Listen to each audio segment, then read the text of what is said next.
Kwa majina naitwa Daktari Isaac Newton Kiniti. Nimezaliwa Kenya, nikalelewa Kenya, lakini kwa sasa naishi Marekani, mahali panaitwa Connecticut. Nilitoroka Kenya mwaka wa 1998 baada ya maisha yangu kuhatarishwa na alikuwa kiongozi wa Kenya Daniel Toroitich Arap Moi. Nataka kueleza jambo moja Kenya, kwa wananchi wa Kenya wote. Taabu za Kenya hazikuanza jana. Taabu za Kenya zimeanza zamani sana, zaidi ya miaka 50 iliyopita.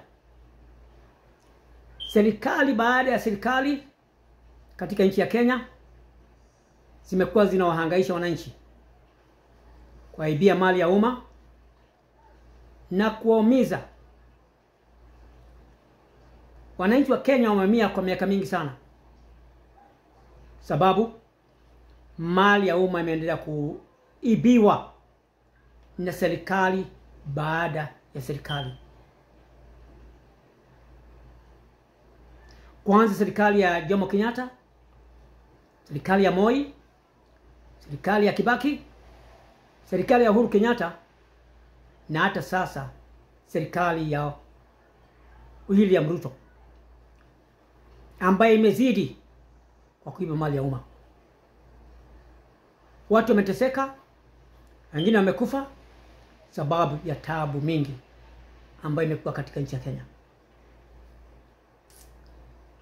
Sijui kwa nini viongozi wanatesa wananchi wa Kenya. Kiongozi anaingia, anaongea mambo matamu, mambo mazuri sana, lakini baadaye yanakuwa maneno hayo ni ya kuwatesa wananchi wa Kenya, kuibia mali ya umma. Na sasa hakuna kikundi chochote ama watu wote ambao hawajaumia. Walimu wameumia sana kwa mshahara duni. Wafanyikazi wa serikali wameumia sana kwa mshahara duni. Askari wameumia sana kwa mshahara duni. Wafanyakazi wa afya wameumia sana kwa mshahara duni, na hata wanajeshi wameumia sana kwa mshahara duni. Yaani kila mtu, ukienda kwa wakulima, wameumia sana kwa kupewa pesa kidogo sana ya mazao yao yale wamekuza. Ukitaka kwa wakulima, ungeingia kwa wanabiashara ambao watu wa Kenya wanafikiria wanakaa vizuri sana, na wanabiashara wanaumia zaidi katika nchi ya Kenya. Kila asubuhi, kila jioni, viongozi hawa wa Kenya wanapiga simu, wanaambia viongozi, toa pesa ya ulinzi ama biashara yako itaharibika. Na wanabiashara wanatoa pesa sababu wanajua biashara zitaharibika. Asubuhi wanatisha chai, na hiyo chai ni mamilioni ya pesa. Kiuza chai pesa ngapi? Anasema milioni 2 ni chai. Kufika jioni, simu, toa pesa ya ulinzi ngapi? Milioni 4. Kwa hivyo matajiri ni watu wanahangaika sana sana sana sana,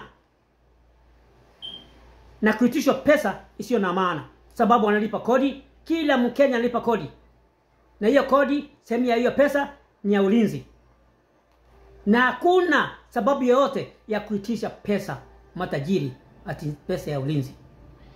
Na hiyo pesa hiyo wanautisha ndio pesa ambayo matajiri wangetumia kupanua biashara zao na kuandika vijana wetu kazi, lakini hawawezi kupanua biashara zao sababu pesa mingi inaenda kwa hii watu viongozi ambao mimi nawaita walaghai, ambao wanadai pesa kutoka kwa matajiri. Kwa hivyo ni kila mtu katika nchi ya Kenya ambaye anaumia, si watu wa grupu fulani, hapana, ni kila mtu ambaye anaumia. Vijana wanaumia, wazee wanaumia, na kila mtu mwingine anaumia. Na ikifika wakati wa uchaguzi, kuna wengine ambao wanajiita wasomi, ambao wanasema wanajua mambo mengi sana kushinda wengine. Wanakuja wanaambia wananchi, tunataka kuchagua watu ambao wana ujuzi ya siasa. Na wakiana wanaleta watu kutoka zile serikali ambazo zimeharibu nchi. Hati hao ndio wako na ujuzi ya siasa. Ujuzi gani? Hiyo ni ujuzi ya kuiba mali ya umma. Hiyo ni ujuzi ya kuiba ardhi. Na hiyo ni ujuzi ya kuwaua wananchi, hasa wale wanaokemea maovu ambayo yanafanywa.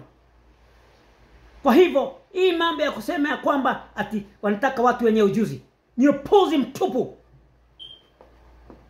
Ni upuzi wa kuiba mali ya umma. Kwa nini hawa ambao wanaletwa ambao wako na ujuzi hawakufanya hivyo wakati walikuwa kwa serikali? Waijenga serikali hiyo nzuri kama walikuwa na ujuzi. Wanakuwa na ujuzi tu wakati uchaguzi unafika, na wakichaguliwa ujuzi unapotea, na wananchi wanaanza kuhangaika, wanaanza kulia majonzi. Wengine wanapoteza wenzao kwa kifo sababu ya mauvivu, hakuna madawa, hakuna kila kitu. Kwa hivyo mimi nawahimiza wananchi wa Kenya wafungue macho na waangalie mbali.